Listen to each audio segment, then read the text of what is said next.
Hello मंडळी, कशा आहात तुम्ही? आय होप तुम्ही एकदम मजेत असणार.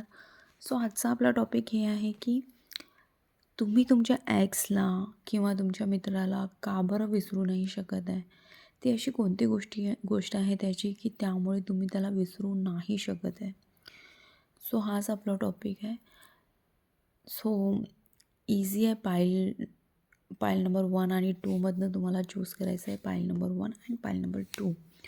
आणि ज्या पण व्यक्तीविषयी तुम्ही विचार करून राहिले की तुम्ही त्यांना का बरं नाही विसरून राहिले, त्यांचं नाव मनात घ्यायचं आणि टॅरोला विचारायचं की का बरं असं होऊन राहिलं आहे की मी त्याला का बरं नाही विसरू शकते.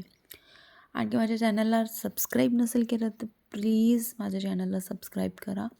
असे खूप छान छान व्हिडिओज येणार आहेत समोर. आणि आवडलं असेल तर लाईक करा. ओके. सो ज्यांनी पण पाईल नंबर 1 चूज केला आहे त्यांचे पार्टनर किंवा हे द स्टारचं हे आहे, त्यांचे पार्टनर किंवा त्यांचा फ्रेंड हा त्यांना हे तुम्ही त्यांना का बरं नाही विसरू शकत आहे, कारण की ते ना खूप पोलाईट आहे आणि त्यांच्यासोबत तुमचं ना एक इमोशनली एक फिलिंग अटॅच झालेली आहे आणि ते खूप जास्त मायाळू टाईपचे बंदा किंवा बंदी आहे आणि ते त्यांचा नेचर खूप छान आहे. त्याच्यामुळे ते तुमच्या प्रत्येक गोष्टीमध्ये तुमच्या हेल्पकरिता येतात, मदतीकरिता येतात. तुम्ही त्यांना एक आवाज दिल्यानंतर ते धावत पळत तुमच्याकरिता येतात. त्यामुळे तुम्ही त्यांना सोडू नाही शकत आहे. त्यांचा हा गुड नेचरमुळे तुम्ही त्यांना विसरू नाही शकत आहे ॲक्च्युली.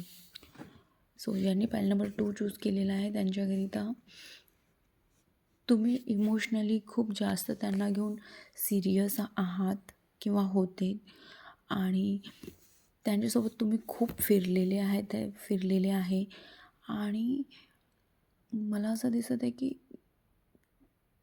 तुम्ही सर्वात जास्त तुम्ही त्यांच्याकडे इमोशनली अटॅच झालेला आहे. तुम्ही त्यांच्याशी खूप बोलत होते, आपल्या मनातल्या गोष्टी सांगत होते किंवा ते आपल्या मनातल्या गोष्टी, ते तुमच्या गोष्टी खूप ऐकत होते चांगल्याने. तर तुम्हाला त्याच्यामुळे ना त्यांना विसरू नाही शकत आहे तुम्ही. म्हणजे तुम्हाला असं वाटायचं की यार सगळ्या गोष्टी आपण याला सांगतो आणि हा खूप चांगल्याने ऐकतो किंवा ही खूप चांगल्याने ऐकते, मला समजून घेते इन शॉर्टली. त्यामुळे तुम्ही त्यांना विसरू नाही शकत आहे. सो सांगा मला बरोबर आहे की नाही आहे, आणि बरोबर असेल, ॲक्युरेट असेल तर मला नक्की कमेंट करून सांगा. मला खूप आवडेल ऐकायला. आणि माझ्या चॅनलला सबस्क्राईब नसेल केलं तर नक्की सबस्क्राईब करा. थँक्यू.